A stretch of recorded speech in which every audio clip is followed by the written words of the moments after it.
Tuhan bersamamu dan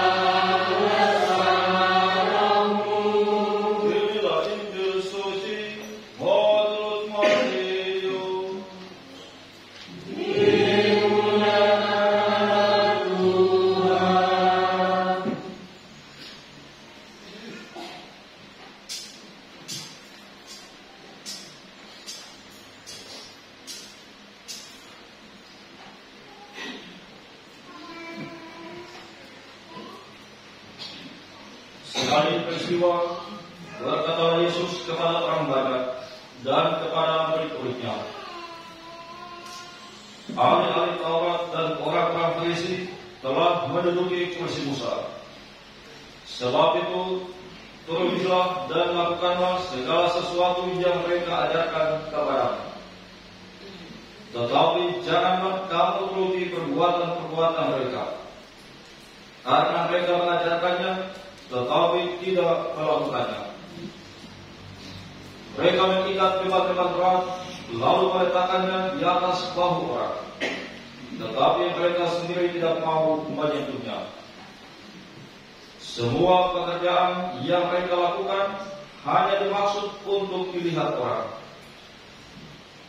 Mereka memakai tali sembahyang yang lebih lebar dan jubah yang panjang. Mereka suka duduk di tempat-tempat terhormat dalam perjamuan dan di tempat terbaik di rumah ibadat. Mereka suka menerima penghormatan di pasar dan suka dipanggil rabi. Tetapi kamu, janganlah kamu suka disebut rabi, karena hanya satu rabi, dan kamu semua adalah saudara. Janganlah kamu menyebut siapapun Bapa di bumi ini, karena hanya satu Bapa, yaitu Dia yang di surga. Janganlah kamu disebut pemimpin, karena hanya satu pemimpin, yaitu Kristus.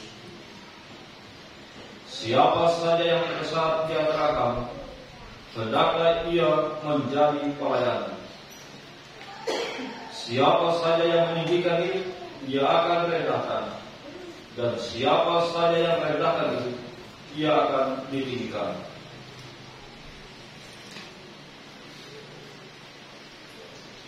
Demikianlah sabda Tuhan.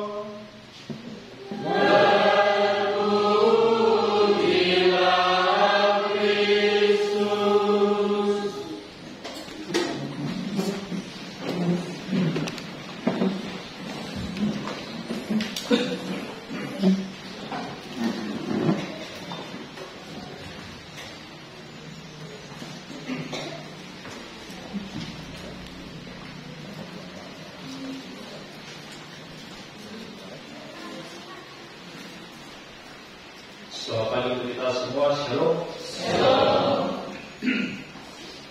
Bapak Ibu, saudara-saudara yang terkasih, dalam kunjungan fokusku kemarin khususnya di Pisa, Pastor Pige memberikan refleksi yang tema berkaitan dengan gembala dan domba-domba. Gembala dan domba-domba. Tema ini bagus sebab pertama, konteks alam Pisa yang ada domba-domba sehingga peserta punya gambaran. Lalu tema ini bagus juga sebab kedua, peserta koleksi waktu itu ialah Dewan Gereja dan 10 umat stasi.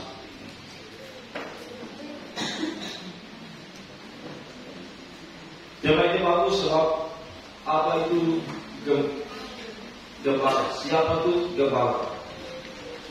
Tentunya selain para imam, gembala ialah Dewan Gereja. Semua perangkat Dewan Gereja.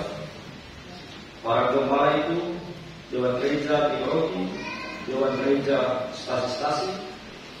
Para gembala itu para pengurus rukun, pengurus kelompok-kelompok kategorial. Dengan kata lain, gembala atas domba-domba pada tingkat atau kategori masing-masing. Dan waktu itu refleksi itu bagus sebab mengajak kami semua sebagai gembala, para gembala, berefleksi tentang pelayanan sebagai gembala. Bapak Ibu saudara-saudara yang terkasih, firman Tuhan hari Minggu ini, Yesus mengkritik para gembala bangsa Israel, orang-orang Farisi dan ahli-ahli Taurat. Mereka ini gembala-gembala, pemimpin spiritual bangsa Israel.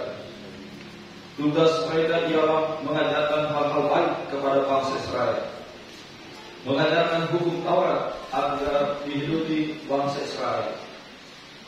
Mereka menjaga agar jangan sampai hukum Taurat dilanggar.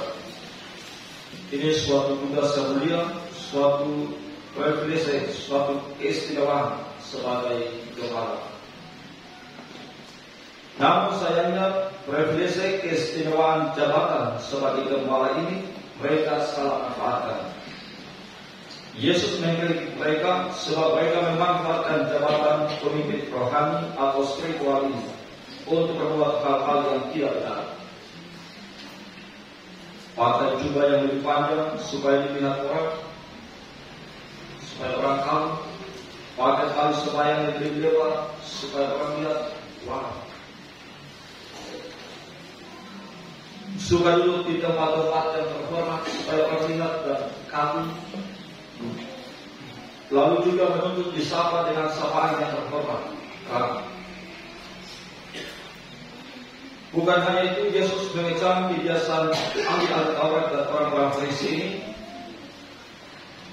yang mengajar, tetapi mereka sendiri tidak melaksanakan. Bahkan mengikat beban-beban di atas pundak orang lain, tetapi mereka sebagai gembala-gembala mereka sendiri tidak mau menyentuhnya. Apa yang ahli-ahli Taurat dan orang-orang Farisi laksanakan ini, apa yang hari ini disebut dengan pencitraan. Pakai jubah yang panjang, tali sembahyang yang panjang, rebutan duduk di tempat terhormat, semua di pencitraan. Ahli-ahli Taurat dan orang-orang Farisi juga pencitraan lewat kata-kata pengajaran yang tinggi-tinggi, idealis, padahal pelaksanaan tidak mereka laksanakan. Bapak Ibu saudara-saudara yang terkasih, hari ini Yesus katakan tidak, jangan kita seperti itu. Para gembala yang benar tidak mengejar pencitraan. Perkataan membuat Maliaki dalam bacaan pertama tadi lebih keras lagi. Dikatakan kalau para gembala dengan motivasi seperti itu, aku akan mengubah berkat-berkatmu menjadi kutuk dan membuat kamu hina dan reda. Membuat Maliaki dalam bacaan pertama tadi. Gembala yang benar ialah pelayanan yang dia berikan lahir dari sebuah hati yang tulus mencintai domba-dombanya. Bapak Ibu, kita bersyukur karena gereja Katolik di Maluku Raya ini, secara khusus di Pulau Moa ini, gereja bisa bertumbuh dan berkembang dengan baik karena ada orang-orang baik yang mau melayani sebagai dewan gereja, sebagai pengurus rukun, sebagai pengurus kelompok kategorial. Mereka ini adalah orang-orang gila. Gila karena sudah tidak dapat jadi, baru malah harus korbankan waktu, korbankan tenaga, korbankan kesibukan. Bukan hanya itu, kadang situasi membuat mereka korban pikiran, korban perasaan, korban dongeng. Mereka ini seperti Paulus dalam bacaan kedua tadi, sebagai gembala, pelayanan yang Paulus berikan lahir dari hati Paulus yang tulus untuk mencintai domba-dombanya. 1 Tesalonika 2 ayat 7 dan 8 tadi dikatakan, saudara-saudara, sama seperti seorang ibu mengasuh dan merawati anaknya, demikianlah besarnya kasih sayang kami kepada, sehingga kami rela berbagi dengan kamu, bukan hanya Injil Allah, melainkan juga hidup kami sendiri, karena kamu memang kami kasihi. Paulus berbagi bukan hanya Injil Allah, tetapi berbagi hidupnya. Berbagi hidup inilah yang dimaksudkan secara jenis pengorbanan tadi. merupakan sanad dan bukti. Cinta yang tulus menjadi dasar pelayanan Paulus. Cinta yang tulus menjadi dasar keberkatan Paulus. Berbagi izin Allah, tetapi berbagi juga hidup, berbagi waktu, maksudnya berbagi waktu, tenaga, kesibukan, dan lain sebagainya. Melalui teguran kepada ahli-ahli Taurat dan orang-orang Farisi, Yesus mengajarkan bahwa para gembala yang baik tidak berorientasi pada citra diri, supaya diakui, supaya dipuji, dan lain sebagainya, tetapi orientasi murni pada pelayanan dan orientasi mengejar nilai kerendahan hati. Yesus juga mencela sikap gembala atau pemimpin yang mengikat beban-beban berat di atas bahu orang, tetapi dia sendiri tidak mau menyebutnya. Seorang gembala yang benar, ia bukan hanya berkata-kata mengajarkan, tetapi ia sendiri yang pertama-tama melaksanakan. Seorang gembala harus menjadi teladan pertama dalam praktik pelaksanaan. Paulus mengajarkan bahwa untuk menjadi seorang gembala umat yang rendah hati, gembala umat yang menjadi teladan pertama, maka dibutuhkan pertama-tama hati yang tulus untuk mencintai domba-domba yang ia gembalakan. Bapak Ibu saudara-saudara yang terkasih, kita semua dipanggil tampil sebagai pemimpin-pemimpin. Kita semua dipanggil tampil sebagai gembala-gembala yang melayani. Bukan hanya di lingkungan gereja, tetapi juga meluas kepada masyarakat. Di antara kita, beberapa yang bekerja sebagai pelayan-pelayan publik atau bekerja sebagai pelayan-pelayan masyarakat, bekerja mengabdi kepada manusia. Hari ini, sadar Tuhan mengajak kita tampil sebagai gembala di tempat di mana saja kita bekerja. Gembala yang tidak mengikat beban-beban berat, lalu meletakkan di bahu orang saja, tetapi tampil sebagai gembala yang juga melaksanakannya. Gembala yang menjadi teladan dalam ketekunan dan kesetiaan dalam bekerja.